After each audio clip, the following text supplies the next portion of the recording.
Imparfait versus passé composé.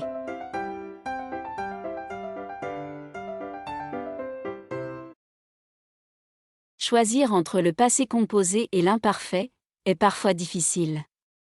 Quelles sont les différences entre ces deux temps? Quand doit-on utiliser le passé composé ou l'imparfait?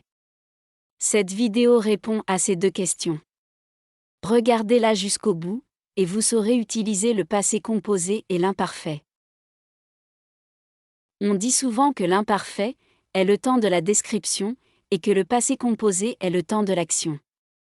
Ce n'est pas faux, mais dans cette leçon, on va donner des explications plus précises. L'imparfait sert à décrire l'état d'une chose ou une habitude. L'imparfait présente une situation passée qui a duré un certain temps. Ce temps n'est pas précisément défini. Le passé composé indique un changement de situation ou alors une succession d'actions.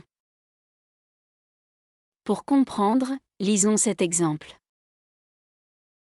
À l'époque, Georges vivait à Montréal. Il travaillait dans une entreprise. Il habitait dans un petit appartement. Il allait au bureau en voiture. Il avait une voiture d'occasion. Un jour, il a accepté un emploi avec un meilleur salaire. Il a déménagé et s'est installé dans une grande maison. Il a acheté une voiture neuve. Quand on parle de plusieurs actions dans le passé, il faut choisir entre le passé composé et l'imparfait. Rappelez-vous que l'action à l'imparfait est la première, car elle commence avant l'action au passé composé. L'action à l'imparfait se produit, ensuite, c'est l'action au passé composé. Le choix du passé composé ou de l'imparfait dépend du sens de ce qu'on veut dire. Lisez ces 4 phrases pendant 1 minute et essayez de comprendre leur sens. Quand elle a chanté, son chat a miaulé. Quand elle chantait, son chat miaulait. Quand elle a chanté, son chat miaulait. Alors qu'elle chantait, son chat a miaulé.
Ces 4 phrases n'ont pas le même sens.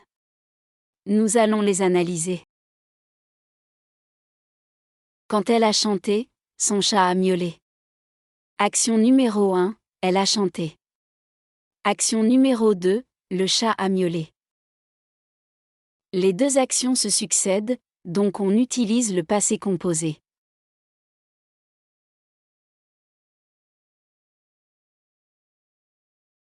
Quand elle chantait, son chat miaulait. À chaque fois qu'elle chantait, son chat miaulait. Les deux actions sont des habitudes, donc les deux actions sont à l'imparfait.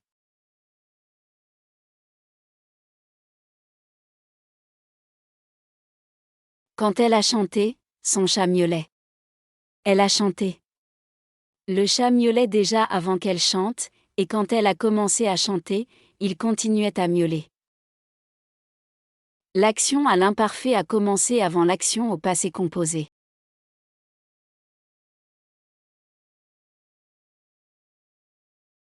Maintenant, lisez la phrase suivante. Alors qu'elle chantait, son chat a miaulé.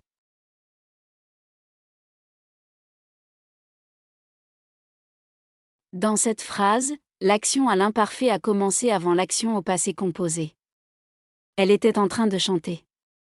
Soudain, le chat a miaulé.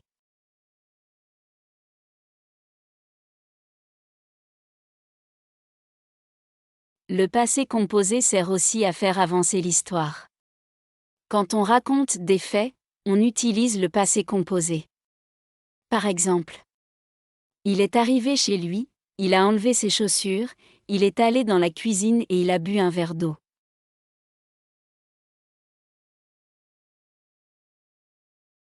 Dans un récit au passé, l'imparfait sert à décrire et à donner des informations, comme les émotions, le décor, l'heure, la météo, des commentaires. Par exemple, il était fatigué. La maison était spacieuse et lumineuse. Il était 15 heures. Il faisait chaud. Il avait soif. Ses enfants et sa femme n'étaient pas là.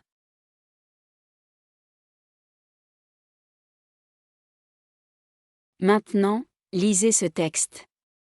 Quand il est arrivé chez lui, il était 15 heures. Ses enfants et sa femme n'étaient pas là. Il était fatigué. Comme il faisait très chaud, il avait soif. Il a enlevé ses chaussures. Ensuite, il est allé dans la cuisine et il a bu un verre d'eau.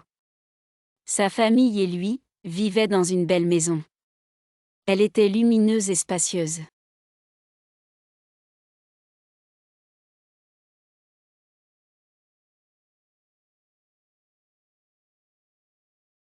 L'imparfait a plusieurs rôles. L'imparfait présente une action qui a commencé avant une autre. L'imparfait sert à donner une information accessoire. On utilise l'imparfait pour parler d'une habitude.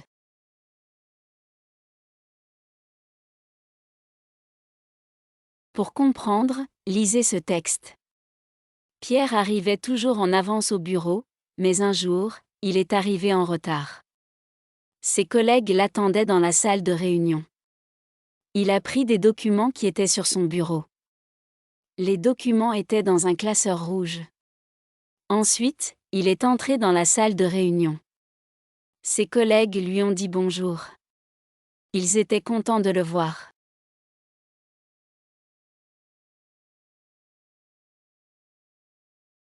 J'espère que cette vidéo vous a aidé à comprendre la différence entre le passé composé et l'imparfait. Cette vidéo est inspirée d'une leçon publiée sur le site labullefle.fr.